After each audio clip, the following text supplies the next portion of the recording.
We're so high up. This is incredible. Definitely top 5 super battles for me. What about you? I don't really keep track, kid. I hope you can walk because I'm not carrying you.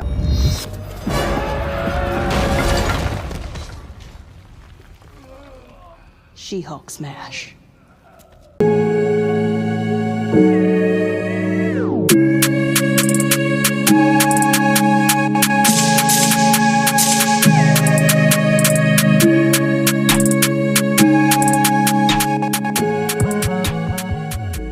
So with the new season of Daredevil starting today, I kind of wanted to talk a little bit about the first season and I guess predictions for this upcoming season.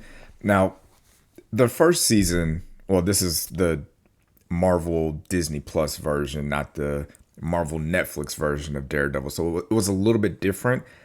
But when it comes to the first season of Disney getting Daredevil back, the show was a little disjointed, to say the least. Like, you can watch the show and see that some of these episodes don't fit. Like, we're doing a bunch of different things, different storylines that are getting wrapped up, storylines that are introduced and never brought up again, the type of direction, the style. There were reports about the show while it was being made that for the first, 3 or 4 episodes, Matt Murdock didn't even put on the suit. Disney execs were like, okay, we're not doing it like this. We're going to scrap this, bring in new writers and directors, and fix this show. And you could tell, the bank episode, and there was an episode about a guy getting arrested for stealing cereal. And it's just like, these 2 episodes do not fit in this season. And they brought in new writers and directors to take the best out of all the episodes the previous directors and writers made and try to fit it into a new season very quickly. Like, that's a lot of hard work to do. Like, that's damn near impossible to have almost a full season of a TV show, scrap that, and try to pick out the best pieces of that, and then come in and write a new story and try to fit those pieces into the new show. Like, that's a crazy tightrope to walk for anybody. Even the best writers and directors are going to have a problem doing that. There were instances where characters like the White Tiger, like Hector, his character, like he was in and out, and like within 3 episodes, not even 3 episodes, I think 2 episodes, his character came and went and it was over. You had Kamala Khan's dad introduced into an episode for no reason. And then you have characters like main staples in this franchise like Karen, who had nothing to do.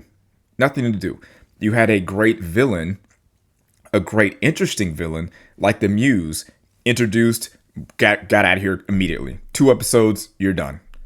And it's like you could build in, because you already have Fisk, you have Bullseye. Those are the mainstays of this show. You have Karen, you have the Punisher, another mainstays of the show.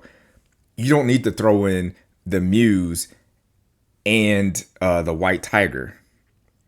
You could make a whole season on just those 2 characters. You could do a whole season of just the Muse, mixed in with Kingpin and the stuff that he's got going on, mixed in with the Punisher and stuff he's got going on, mixed in with Karen and the stuff that he's going on, Matt Murdock and the stuff he's got going on, Daredevil and the stuff he's like. Matt Murdock and Daredevil are 2 separate characters.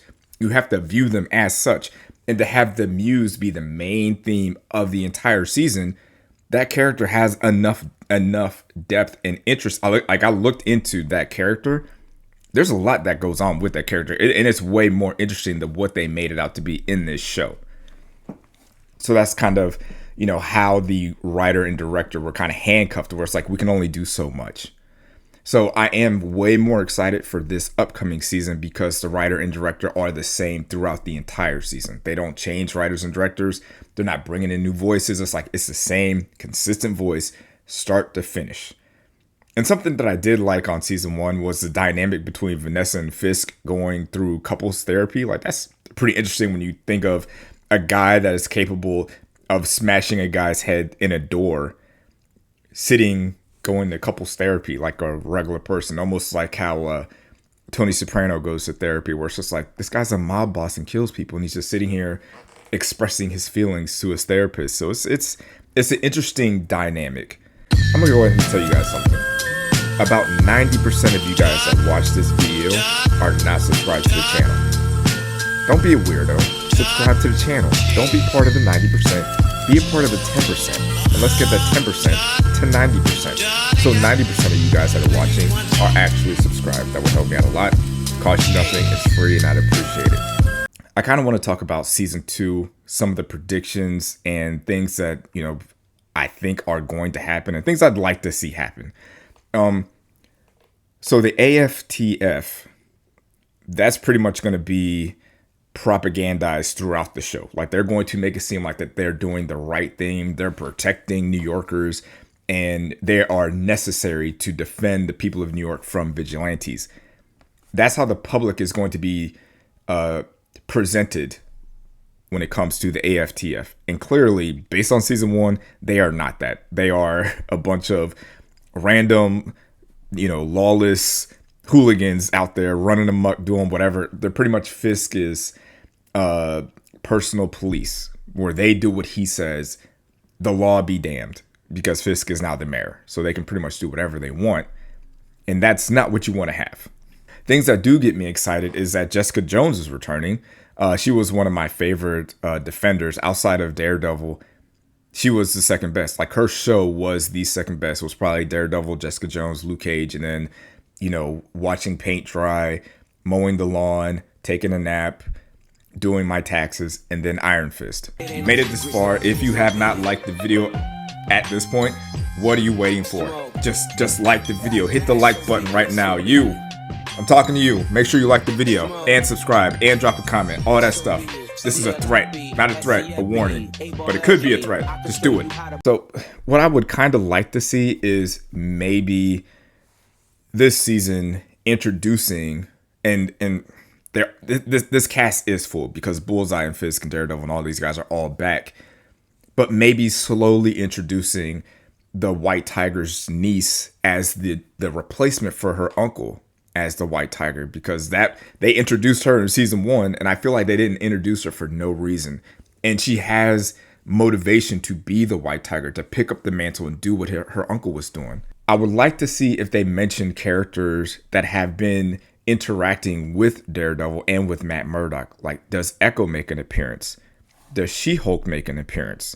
Is Spider-Man mentioned? These are all characters that have a relationship with Matt Murdock and or Daredevil. So it would make sense for any of those characters to be seen, if not at least mentioned in season 2. I would like to see what Wilson Fisk does going forward. Does he just stay the mayor of New York City? Does he try to move up in the ranks and gain more power to expand his evil empire? Or does he just stay where he's at and, keep this personal ongoing battle between Daredevil and this whole thing against vigilantes?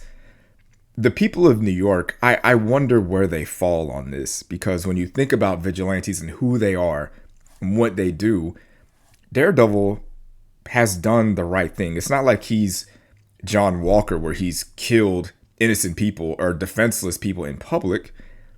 He's not the Winter Soldier, where he's assassinating people. Like, he's viewed in a positive light. Like, he's never been viewed as something negative outside of what Fisk tells the people, but the people see that. The people see Spider-Man as a hero.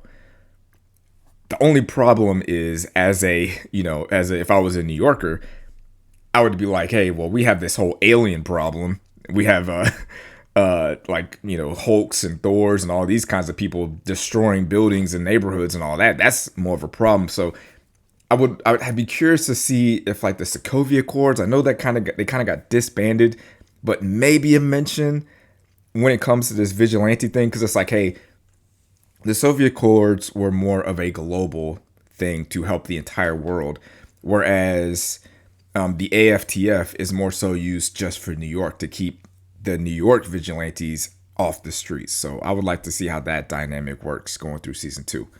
And I know that he died in season 1, but if you watch the trailer, there is a part where Foggy is shown. Now, I believe it's a flashback because his hair is long, and in the beginning of season 1, his hair is short. And in the earlier season, he has longer hair, so it implies that it's a flashback. Please keep him dead. Do not bring him back to life. Do not use some mystical spell where we can bring Foggy back. Leave that character dead. Matt Murdock lost somebody, and he needs to feel the weight of that going forward through every season. Now, we already are getting season 2, and they've already greenlit a season 3. So let him deal with that pain. Let him deal with that suffering, and let's see how he comes through it. If he comes through it, there's a possibility that maybe, he gives it up and hangs it up and just quits being Daredevil, and something has to bring him back.